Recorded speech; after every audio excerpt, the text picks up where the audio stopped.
Hoje, questões de direção defensiva. Se você souber respondê-las, você já está 80% aprovado no Detran. Vamos às questões. Parar o veículo com segurança requer conhecimento do condutor. Qual é a distância que o veículo percorre desde o momento em que um condutor vê o perigo até colocar o pé no pedal do freio? Alternativa A, distância de parada. B, distância de segmento. C, distância de reação. E D, distância de frenagem. Veja só, do momento em que você viu, ou o condutor viu uma situação de perigo, até que ele pôs o pé no freio, isso foi um tempo de reação. Então o carro andou, e essa distância que ele andou chama-se distância de reação. A direção defensiva se refere a realizar a cada percurso respeitando as normas de trânsito. Marque a alternativa que apresenta uma ação praticada pelo condutor defensivo.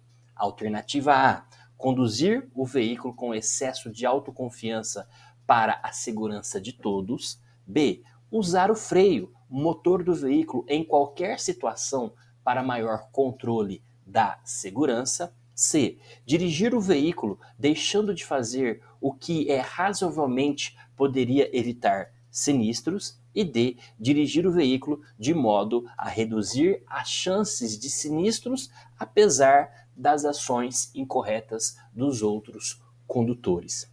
Veja só, a matéria de direção defensiva, ela começa assim: dirigir defensivamente é dirigir de modo a evitar acidentes, apesar das ações incorretas dos outros condutores e pedestres e das condições adversas. Então, nesse caso, a resposta correta é a resposta que diz isso que eu acabei de falar: dirigir o veículo de modo a reduzir as chances de sinistros ou acidentes, apesar das ações incorretas dos outros. Ok? Resposta correta, D de dado.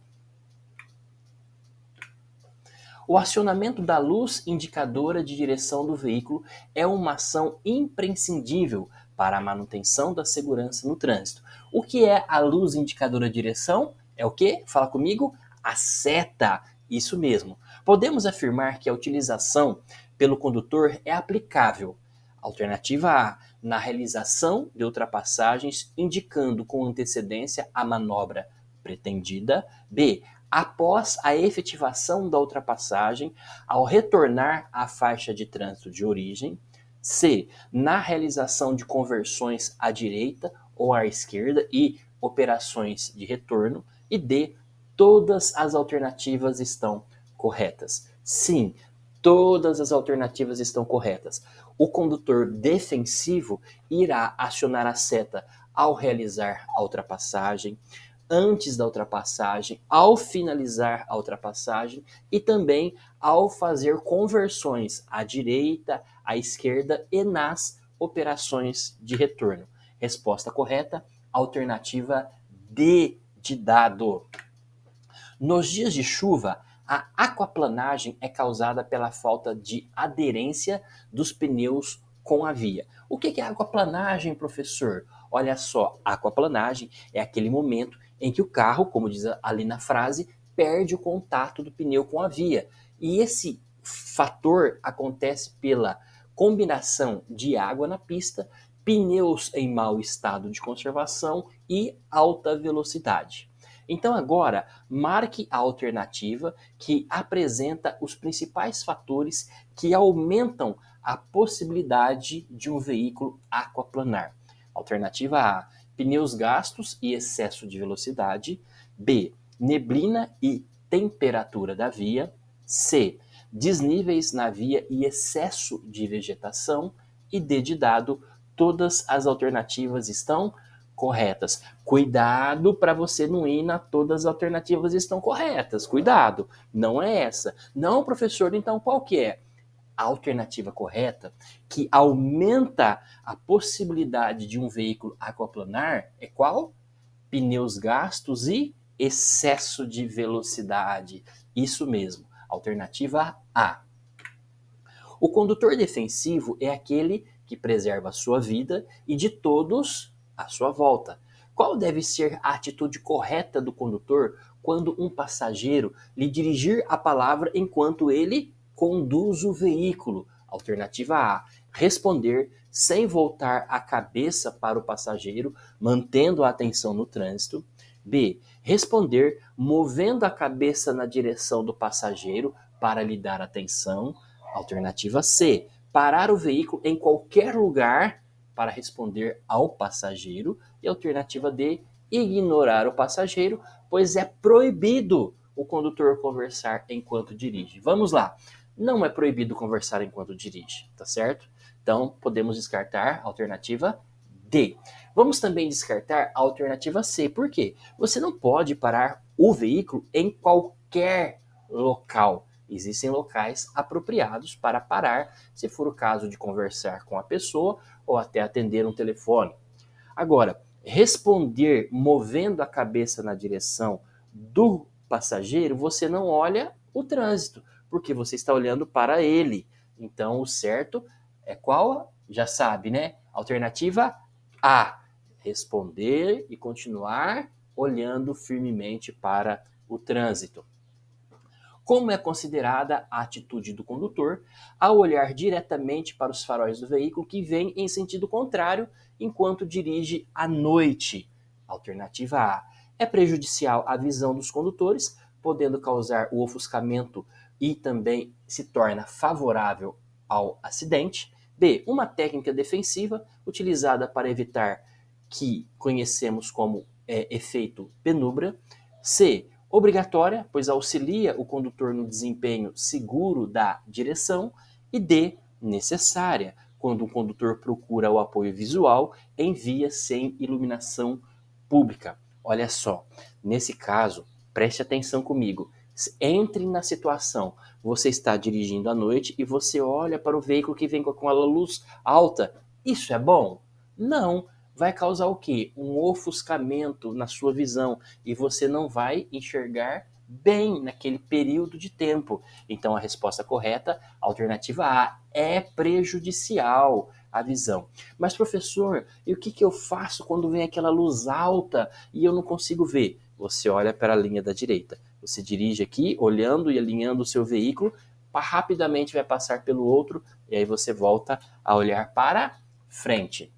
Além da dificuldade de ver e ser visto, o que as condições adversas de tempo podem causar? Condição adversa de tempo também tem a ver com clima. Tempo da natureza, tempo de sol, tempo de chuva, tempo de frio, tempo de calor, tá? Condições climáticas. Então, podemos chamá-las de condições adversas de clima. Alternativa A: podem ocorrer desmoronamentos. B: problema na via com buraco e areia, deixando-as escorregadias e perigosas. C: derrapagens. E D: todas as alternativas estão corretas. Sim, todas as alternativas acima estão corretas, porque pode acontecer tudo o que está descrito anteriormente. Alternativa D de dado.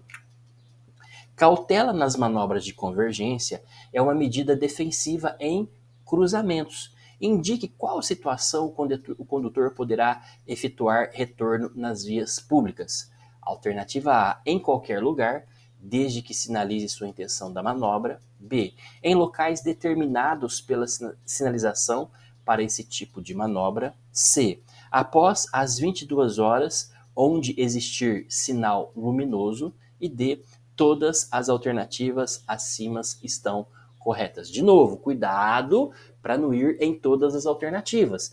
Existe uma grande probabilidade de, quando existe essa alternativa, todas as alternativas estão corretas, de ser ela. Mas nesse caso, como em outra alternativa anterior, em outra questão anterior, não é. Por quê?